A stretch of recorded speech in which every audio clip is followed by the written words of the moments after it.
Greetings fellow engineers and welcome here on Tartaross Inc. and welcome to chapter 2 of our how to make a custom skin tutorial. Last time we did the boring stuff by setting up everything and collecting all the files and folders and whatnot, and today we are going to actually start on doing the textures. So first off, obviously start Photoshop and then go back into your toolchar folder. There it is again. Open textures, models, characters, astronaut, and what you need is toolchar_de and toolchar_ns, and those you just drag into your Photoshop and press OK. Default size, yes, default size, okay. Now let me explain what this stuff does. So toolchar_de is basically the texture, all the colors we will have, and so on and so forth. And it consists of the actual texture and the alpha. So now for the NS. The NS is something that I will cover in detail a little bit later, but basically it kind of simulates 3D stuff a little bit. So even if the texture is plain, you have a slight 3D effect. And of course this one has an alpha too. So what we're going to do now is go back into your toolchar_de, select the alpha, and make a nice big brush, just and paint the alpha completely white. That's pretty important because we changed the texture from _me, which is colorable, to _de, which is not. So just leave it like this and proceed. So now that we have this set up, click down here at this little folder icon, make another folder or a group, what it's called, a group, and call this group DE and include this file there. I double clicked it to get rid of the lock here, but well, you should know this at least a little bit. So we have this one. Now make another folder, call this one NS, go to your toolchar NS. So we want to see this one, select this, copy it and paste it in here. Make sure that it's part of the group. It is, you see, I disabled the group and this stuff gets disabled as well. And the last part is go here, change the white alpha to DE, go here and copy this alpha as well. Go back to DE. In your layers, where the alpha channel is, like this one, make another one, call this one NS, and paste what we just copied from the original NS file. Just paste it here. So now we have basically two groups. The DE group, colors and stuff, and the NS group, which you can toggle on and off by using this field. Also, we have two different alpha layers, the NS one and the DE one. So if you have set it up this as well, we can proceed. Now, let's take a closer look. So, as you probably are aware, or as you probably can see, this is pretty much everything in terms of textures what the model uses. For example, those are the trousers or the pants. the little straps around them. This is the arm, this is another arm. This section right here is the middle part of the backpack, and so on and so forth. So it gets a little bit time to get used to all this and to know what part is actually what, but you can try this out. There's no problem. And what you want to do with the following. First off, never ever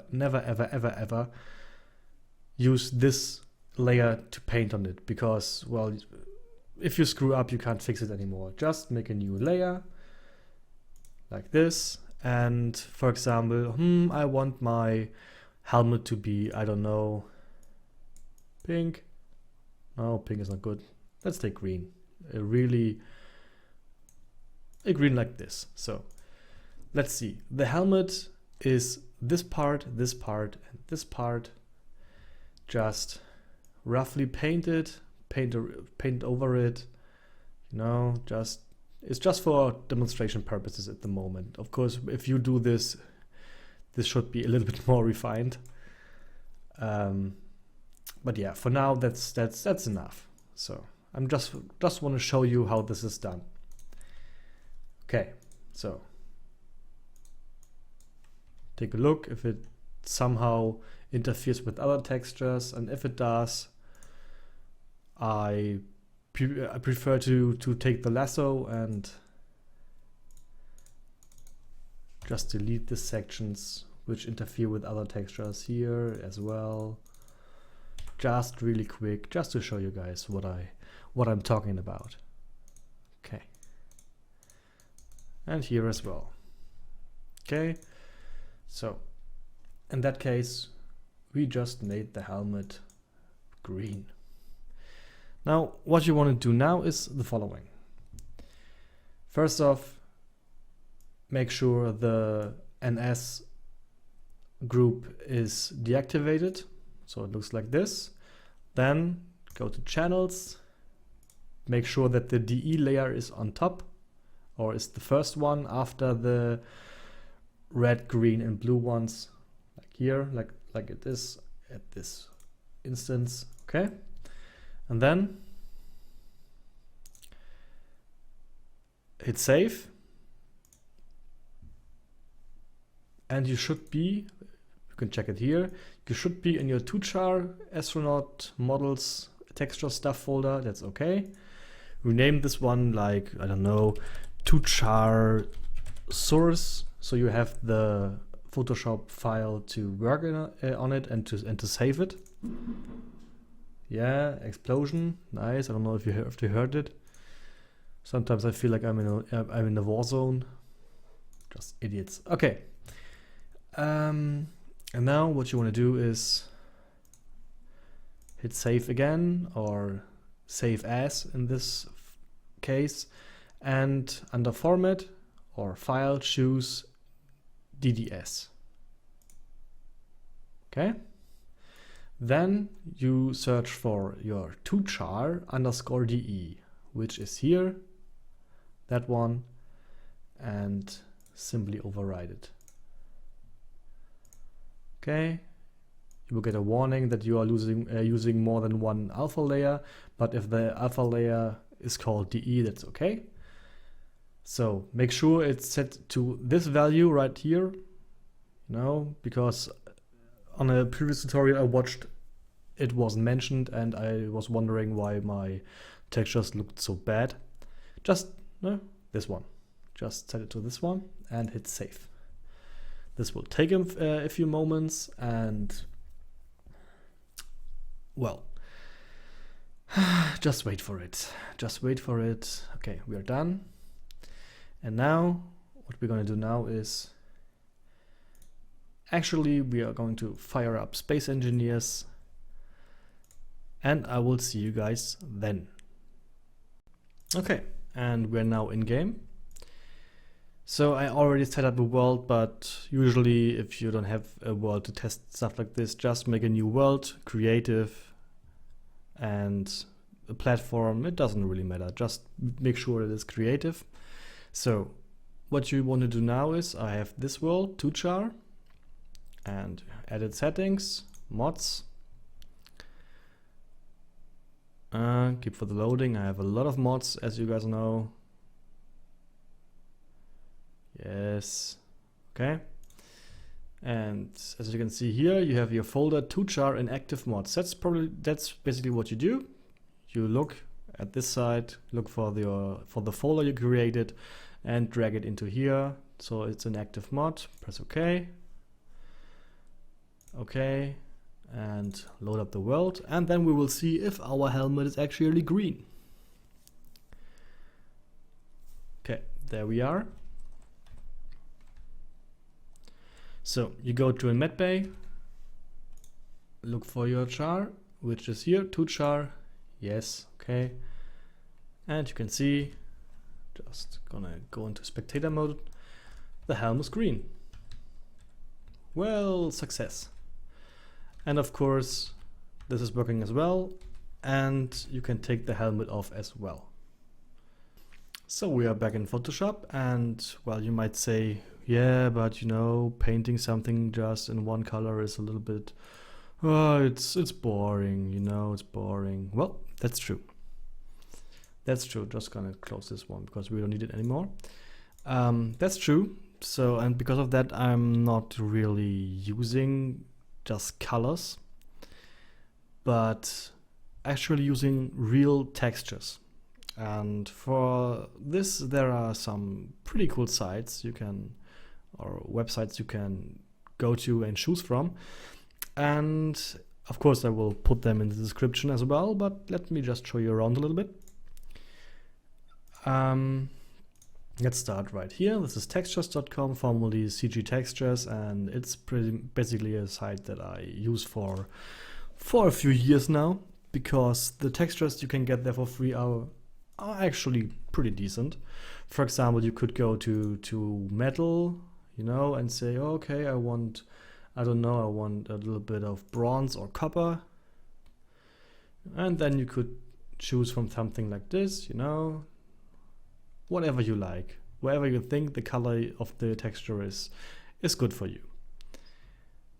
Also, one thing I want to show you, or in this case too, is from the Nexus mods for Skyrim. This is the texture resources for modders, which are textures including fitting normal spec maps and stuff like that. This one is pretty good, and my favorite one is this one. This is just really simple and basic metal textures, but you know, in game it looks something like this. Of course, if not in Space Engineers, because the engine is too bad for that actually, but it's pretty close to this, even with the lighting and stuff. All I can say is this stuff is pretty epic. So back to our Photoshop file. One tip I want to give you before I actually stop for today, because this is actually everything you need to know about the basic texturing. One thing that I can give you as a tip is the following. First off, set Space Engineers to, well, obviously DX9, otherwise you wouldn't be able to see the textures, and to full screen, not full screen window, full screen. The advantage of this is pretty simple. Let's say you are sitting in Photoshop, well, and you are not sure how this is looking, and how a change you made is actually looking on the astronaut. Well, you could basically just save, you know, save it as _DE in this case, and fire up the game and load up the world, and then take a look and then close the game again. Or if you have it in full screen, you can just tap out the game, make the changes, tap or Alt tap in again, and because it is set to full screen, the game updates and the textures update too. So you can basically just keep Space Engineers running in the background and Alt tap back and forth, make your changes, tap back in. You know, pretty simple and effective, I think. Because if I would be doing this, like, you know, making a change, fire up the game, I don't think that I would have made so many skins, because it's actually pretty time consuming. Alright, and before we stop, I want to show you how, for example, one of my textures look like. You know? Just so you have an impression on how much work this can actually be. And again, explosion, because we are in the middle of, I don't know, World War V. So, yes, load default. So this is how one of my textures look like. You know, compared to this is my stuff. You see, and stuff like this, you know, having all these lines and all this stuff. Okay, I'm back, and I just had to stop the recording because outside there are some idiots throwing firecrackers at each other, and I don't know if you want to hear a German guy cursing. So I just stopped it for now, and well, where was I? Right. What I wanted to say is making a texture can take a lot of time, and just for an example, this is how my stuff looks, you know. This is a lot of detail work, so don't expect to make a skin in a few minutes. I mean, you could technically make a skin in a few minutes, but it would kind of suck, and there is a firecracker again, idiots. Okay, so the last thing I want to show you for today, and this is really the last thing I want to show you today, is how to not have just a plain color, but how to add actual texture to this. Basically what you want to do is load yourself a texture, make a copy of it, or copy it after you selected all of it, paste it on top of the green stuff you did. Well, it's a little bit big, so resize it just for showing purposes. Okay, maybe rotate it 90 degrees. Okay, yes. Okay, and put it on top of the stuff that you want to be textured. Then hit Control and click on this little thumbnail right here. Go to selection, reverse this selection, and hit delete. You see, now you have the texture of the leather on the helmet. I don't know if that's really practical, but hey, it's just for demonstration. Okay, and basically that's how you proceed with all of this stuff. Everything you want to be changed, just color it or slam stuff onto it. And that's where I'm going to end this episode. In the next episode, I'm going to talk about the normals and the specular maps and all this stuff that makes the skin really unique and really, it offers a lot of new ways to do texturing and to improve the overall look of your skin. Alright, so we'll have to see you all again next time. And as always, keep on engineering and cheers!